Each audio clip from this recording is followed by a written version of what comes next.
Hey, I have a question. Why are we here? Why is a gamer advocating to keep it legal to kill games? I don't care if two fucking people play them. If you paid for the game, it is yours. Well, I won't tease you. As far as I'm concerned, Pirate Software's take is unequivocally wrong and cataclysmically stupid. This is clearly encapsulated by the fact he is currently refusing to talk to Accursed Farms. If this is such a big deal that you would make a gigantic stink about it, you're not even willing to discuss it, like what are you talking about? What do you mean? Diplomacy makes this world go round. In my opinion, something else is wrong. He has a different point. That's it. That's my entire take. You can go if you'd like. I'll be discussing why I think that below, but disclaimer. Hello, it's Aaron here. This will not be a drama channel. This is a learning and gaming channel. If you're interested in those things, drop us a sub. Upcoming videos include what I've been playing this January. What month is it again? Basics of Unity, getting started, and probably a game spotlight for Deep Rock Galactic Survivors. And many more. Let's break it down. Hi, I'm Ross. For the past several months, I've been working on a campaign to stop the destruction of video games. See, most video games work indefinitely, and yeah, that's pretty much it. But more and more are being designed to stop working the second support ends from the publisher. A kill switch, essentially. It's a form of planned obsolescence, where publishers are destroying games they've already sold to you, but keeping your money. He is attempting to do this by proposing new law in the European Union that would almost certainly affect the entire world due to the size of that market. Now let's read what the exact initiative calls for. This initiative calls to require publishers that sell or license video games to consumers in the European Union or related features and assets sold for video games they operate to leave said video games in a functional, in parentheses, playable state. Specifically, the initiative seeks to prevent the remote disabling of video games by the publisher before providing reasonable means to continue functioning of said video games without the involvement from the side of the publisher. The initiative does not seek to acquire ownership of said video games, associated intellectual rights, or monetization rights. Neither does it expect the publisher to provide resources for said video game once they discontinue it while leaving it in a reasonably functional state. Wow, that all sounds fairly reasonable. There's no boogeymen here. Unless. But are we seriously arguing about letting businesses take games that we paid for away and leaving us no possible way to play them? Notice how it says that it doesn't expect the publisher to continue to spend money on the game after they end of life it. And additionally, I kind of think it's a little bit ridiculous. This law is not going to apply to games that are already out, but will apply to games going forward, assuming it does become law and in this exact verbiage. Why wouldn't publishers make games that need to be end of lifed without the ability to end of life them easily? They would just build that into the publishing cost. I don't see how this is a complicated take.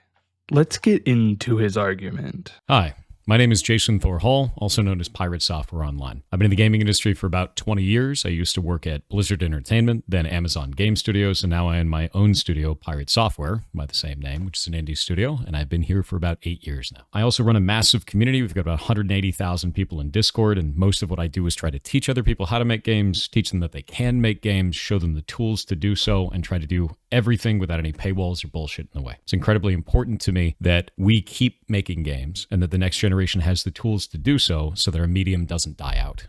And it never will. And that's the whole intention of all of this. This is textbook manipulation. Opening with your pedigree and ending with fear-mongering. This law can't kill video games, and neither can Pirate Software. I'm unconvinced that his expertise as a developer and the size of his community gives him any extra credibility in this topic, especially with how off the cuff the rest of his reactions seem. Most of his argument is around live service games. Particularly, he uses League of Legends as an example. But here's the thing about League of Legends. We know they have some sort of pseudo offline functionality because that's how they host their tournaments. He spends a decent amount of time also talking about the crew, more than League of Legends actually. But the crew isn't the victory he thinks it is. The crew is largely a racing game. Yeah, there's some online elements, but it's not an MMO. It's at best a multiplayer online game, but it definitely is full to the brim with things you can do by yourself without anybody else. Pirate Software's points, as far as I can tell, are the following.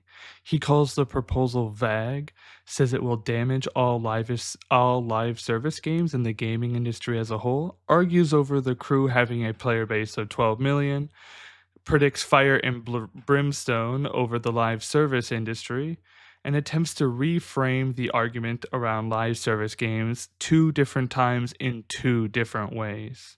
But he also does this other thing.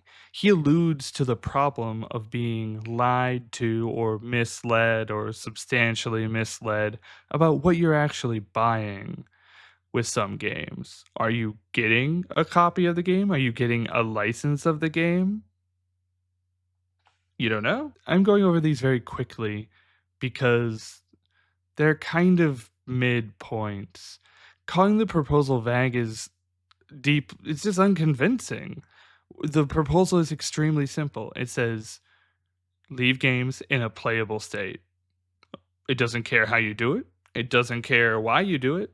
It doesn't care if there's magic genies involved. It just says do this. When he says it will damage the live service games, I just you can't know. That's it. You don't know if it'll damage the live service games. And like I alluded to earlier, games will probably be made with this law in mind, so it just makes them a little bit more expensive. While calling the crew having a player base of 12 million is definitely a little weird, I don't think the meaning changes if you change it to say, hey, the crew sold 12 million copies and has 12 million possible players. Let's reframe this around printers for a moment. Let's say I'm selling you a printer. In 7 years, the printer will be end of life, and I will just flip the remote kill switch the printer connects to every time it boots up, and your printer will never work again. And then in my little terms of service, I say, well, you bought a license to the printer. Does that make any sense? I really dislike when people try to reframe your argument when you're having it. It's really kind of like, no, this is the point we're talking about. You don't get to change the fucking point. We can only move on from this argument when we start another one.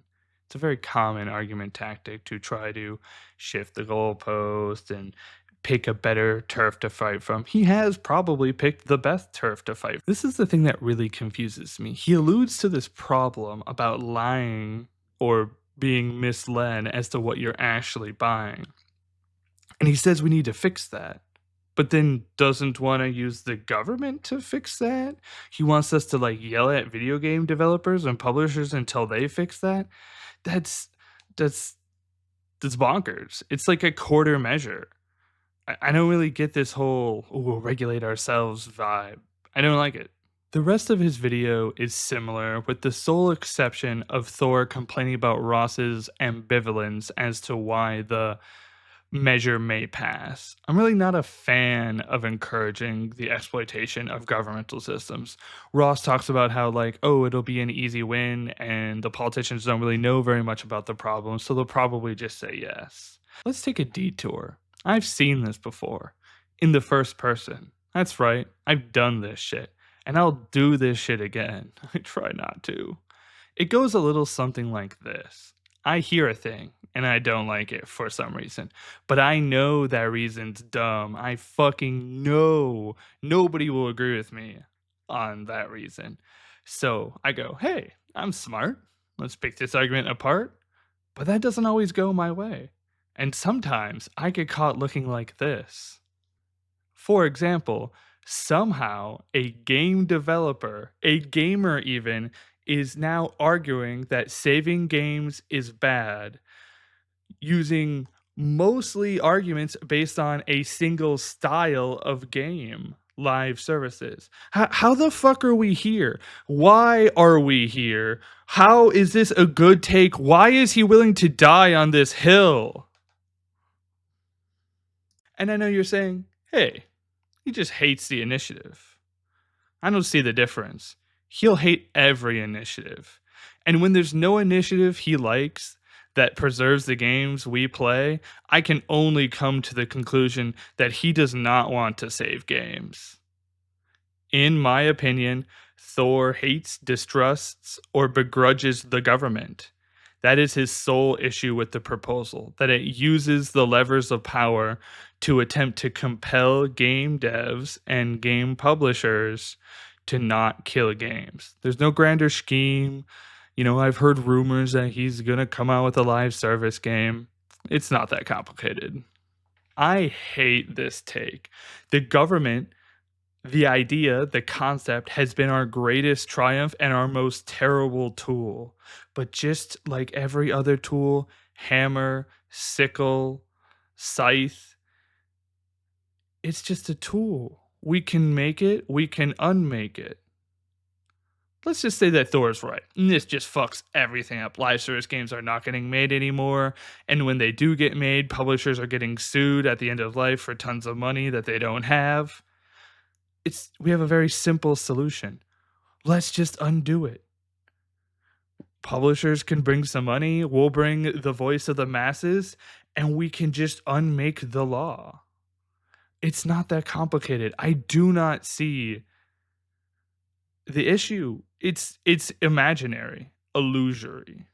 Let's talk a little bit more personal. I've lost 2.5 games. 2 of them probably mostly my fault. Battle for Middle-earth 2 and its expansion Rise of the Witch King. Those are some fucking childhood games. This one's mostly my fault. I lent it to a friend and then I lost track of it. He could still have it. I don't know. I could have it somewhere. Maybe it got thrown away. But if I want to legally play this game I owned, I would have to buy the discs off eBay. Yeah, it's pre-Steam. If it was a Steam game, I probably would still have it. But you can't buy this game anymore. It's not sold anywhere. Yeah, I could torrent it. But why should I have to break the law to play a game I bought? The other game I lost is DarkSpore. And I think in remembering that I bought DarkSpore and then remembering that it did indeed get closed down, I also found out that there's a community-run GitHub page, which supposedly, because I haven't checked it, can allow you to play the game. And this is what we want. It was, a kind of pseudo live service. I think it was Diablo-like. Don't quote me on that. And like, hey, the opportunity to play the game, I gave EA $50 for that game, and I never did anything with it. This is what we want. If you made it this far, you must like drama, too. I'm a big drama guy. I don't want to be involved in drama, but I couldn't let this stand. Frost is such a good guy, and he just isn't willing to clap back. And I'm sure he would have been nicer in his response than I was, but this is at some level for him, but on another level, it's for me. I'm not willing to let such a stupid take stand in the air by a giant creator. It's irresponsible. I hope you stick around. Normally, I'm this hyped and whatever about video games and coding and looking at new video games and buying new video games. See you around.